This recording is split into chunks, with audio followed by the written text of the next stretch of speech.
எல்லாருக்கும் வணக்கம். நான் நேத்திக்கு இப்போ அவர் சிஎம்க்கு உரிய மரியாதையை கொடுத்து பேசுங்க, தப்பு தப்பா கமெண்ட் பண்ணாதீங்கன்னு சொல்லிட்டு ஒரு வீடியோ போட்டிருந்தேன். அதுக்கு நவநீத கிருஷ்ணன் அப்படிங்கிறவர் கமெண்ட் பண்ணிருக்காரு, உனக்குலாம் அறிவு இருக்கா இல்லையா? சிஎம்முக்கும் மரியாதை கொடுக்க முடியாது, உனக்கும் மரியாதை கொடுக்க முடியாது. சிஎம் இருக்கிறதுக்கு அனுபவம் வேணும், போய் உன் வேலையை பாரு அப்படின்னு சொல்லிட்டு கமெண்ட் பண்ணிருக்காரு. எனக்கு தெரிஞ்சு நவநீத கிருஷ்ணனுக்கு தலை ஃபுல்லா அறிவா நிறைஞ்சு வழியுதுன்னு நினைக்கிறேன். கீழே சிஎம் இருக்கிறதுக்கு அனுபவம் வேணுமா? சிஎம் முதலமைச்சரா இருக்கிறதுங்கிறது என்ன வேலையா என்ன? எக்ஸ்பீரியன்ஸ் இருந்தாதான் அப்பாயிண்ட் பண்ணு அப்படின்னு சொல்றதுக்கு. சரி, நான் கேக்குறேன், நீங்க இருக்கிற கட்சி 50 வருஷ கட்சி, 70 வருஷ கட்சின்னு சொல்றீங்கல்ல, அந்த கட்சி எல்லாம் எப்படி ஆரம்பிக்கும் போது எத்தனை வருஷம் அனுபவத்தோட ஆரம்பிச்சாங்கன்னு தெரியுமா உங்களுக்கு எல்லாம்? அவங்களுக்கு எல்லாம் எவ்வளவு அனுபவம் இருந்ததுன்னு சொல்ல முடியுமா உங்களுக்கு?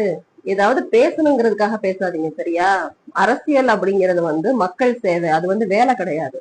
மக்கள் சேவை பண்றதுக்கு ஆர்வமும் மக்கள் சேவை பண்ணக்கூடிய மனமும் இருந்தா போதும், அனுபவம் தேவையில்லை. புரியுதா? நவநீத கிருஷ்ணன் புரியுதா? பெரிய புத்திசாலி, நீங்க தான் பெரிய அறிவாளி உலகத்துல, எப்படிதானே? மத்தவங்களுக்கு எல்லாம் அறிவில்லை.